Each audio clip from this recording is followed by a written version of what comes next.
हे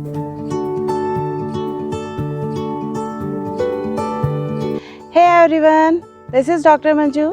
आज मैं आप लोगों को ACL टीयर के बारे में कुछ बताने जा रही हूँ। ACL टीयर की ग्रेड्स क्या क्या होती हैं और ACL टीयर्स की एक्सरसाइजेस क्या क्या होती हैं। ACL टीयर क्या होता है, सबसे पहले मैं आपको ये बता देती हूँ कि ACL टीयर के 3 ग्रेड होते हैं। सबसे पहले चलो ये बताते हैं ACL क्या होता है। ACL होता है anterior cruciate ligament. Anterior cruciate ligament जो होता है वो हमारे नी के आगे की साइड होता है।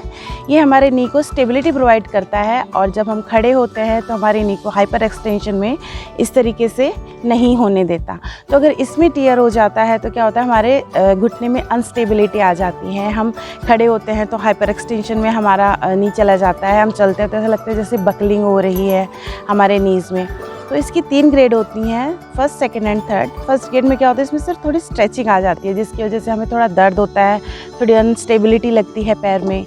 जो सेकंड ग्रेड होता है उसमें क्या होता है, इसमें थोड़ा सा टीयर हो जाता है हमारे उसमें लिगामेंट में, और टीयर होने की वजह से वहाँ पे पेन और ज़्यादा होता है और अनस्टेबिलिटी भी ज़्यादा हो जाती हैं।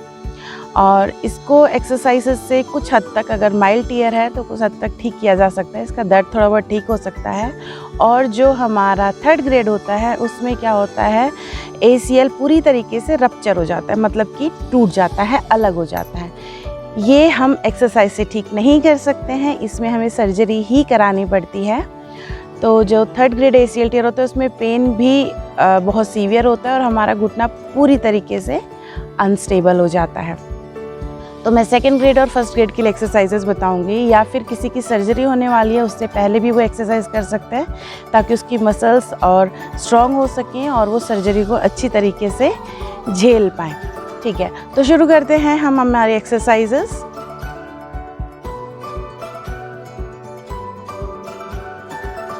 सबसे पहले हम करेंगे हील स्लाइड। हील स्लाइड में क्या किया जाता है, इस तरीके से हम अपनी हील को दबाते हुए धीरे धीरे धीरे धीरे धीरे धीरे सीधा करेंगे, क्योंकि इसमें क्या होता है, ACL में हम जब टीयर हो जाता है तो पेन की वजह से जो हमारी क्वाड्स मसल होती हैं और ये बाकी हैमस्ट्रिंग मसल्स होती हैं काफ़ी वीक हो जाती हैं, तो नी का पूरा एक्सटेंशन होना भी मुश्किल होता है। बट हमें यही कोशिश करनी है, एक्सटेंशन करनी है जितना कर सकते हैं, फिर धीरे धीरे धीरे धीरे धीरे उसको वापस लेके आना है। इसमें भी हम जितना फ्लेक्शन कर सकते हैं करेंगे, फिर दबाते हुए लेके जाना है। मेन थिंग क्या है, हमारे जो नीज़ के पास की मसल्स हैं हमें उन्हें स्ट्रॉन्ग बनाना है ताकि वो हमारे जॉइंट्स को दोबारा स्टेबिलिटी प्रोवाइड कर सके। इस तरीके से हमें करना है। अब आते हैं हमारी सेकंड एक्सरसाइज पे।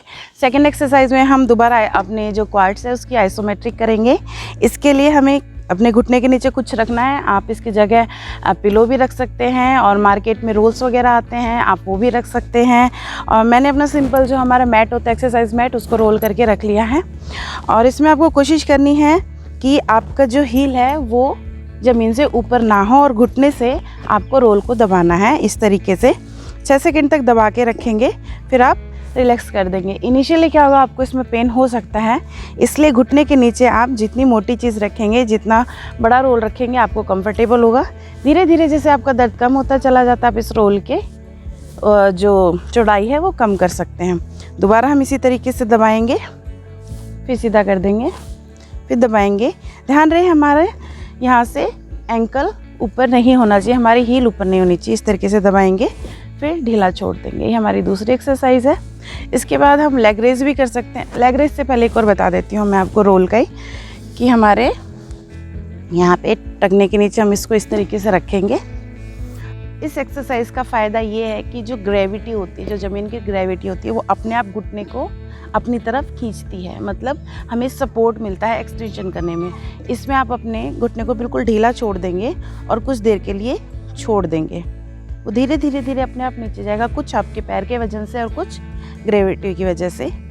तो इस तरीके से 1 मिनट, 1.5 मिनट, 2 मिनट, इस तरीके से आप इसको रख सकते हैं। इसमें आपको एक्सटेंशन में काफ़ी हेल्प मिलेगी। ठीक, दूसरी आती है हमारी लेग रेस। लेग रेस में क्या करेंगे, हम अपने घुटने को मोड़ के रखेंगे। जिस घुटने में प्रॉब्लम है, जिस घुटने में टीयर है, उस घुटने के पैर को सीधा करेंगे और धीरे धीरे धीरे धीरे ऊपर उठाएंगे। इसे ज़्यादा ऊपर नहीं उठाना है, अपने नी दूसरी जो हमारा घुटना मुड़ा हुआ है उस लेंथ तक ही उठाना है, फिर धीरे धीरे वापस लेके जाना है। और एक चीज़ का ध्यान रहे कि आपको ये धीरे धीरे करना है, जल्दी जल्दी नहीं करना है। जल्दी जल्दी करेंगे तो उसका फ़ायदा कम होगा और इससे ज़्यादा ऊपर भी ना लेके जाएं। इसको अपनी थाइस की लाइन तक ही लेके जाना है इस तरीके से। और एक चीज़ और ऐड कर सकते हैं आप इसमें, जैसे कि आप अपने पैर को लेके आते हैं, आप अपने पंजे को अपनी तरफ ऐसे खींच के रखेंगे तो ये भी आपको हेल्प करेगा एक्सटेंशन में। अब आती है हमारी आखिरी एक्सरसाइज। आखिरी एक्सरसाइज के लिए आपको टेढ़ा लेटना है इस तरीके से। आप पूरा भी लेट सकते हो कुछ पिलो वगैरह लगा के, या फिर आप इस तरीके से अपने कोहनी के सपोर्ट से ऐसे भी लेट सकते हैं। इसमें आपको जो आपका ऊपर वाला पैर है उसको धीरे धीरे धीरे उठाना है, एबडक्ट करना है, फिर वापस लेके आना है, फिर धीरे धीरे के जाना है, फिर वापस लाना है। ये भी इसलिए होती है क्योंकि ये नीज के साइड जो हमारे एबडक्टर्स होते हैं ये भी वीक हो जाते हैं। इन्हें स्ट्रॉन्ग करने के लिए ये वाली एक्सरसाइज होती है। तो ये सारी एक्सरसाइजेज आपको धीरे धीरे करनी है, कोई जल्दी नहीं है। जितना धीरे करेंगे उतना ज़्यादा आराम आपको मिलेगा।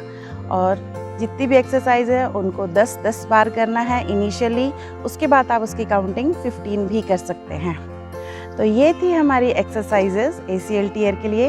उम्मीद करती हूँ इन एक्सरसाइज से आपको काफ़ी हेल्प मिलेगी। And stay happy, stay healthy, bye.